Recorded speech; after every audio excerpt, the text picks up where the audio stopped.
Sorry y'all, my video cut off, but it cut off. Plus I had to get closer to the mirror so I could do what edges I do have, you know.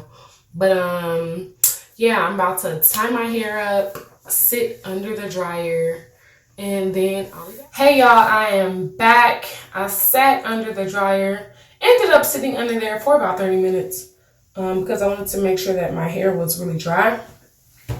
But get into my bun though. Yes. The key, because I have type 4 hair, I always do my bun in sections. So if you have never tried the sections method, give it a try. But anyways guys, thanks for watching. Make sure you like, comment, and subscribe.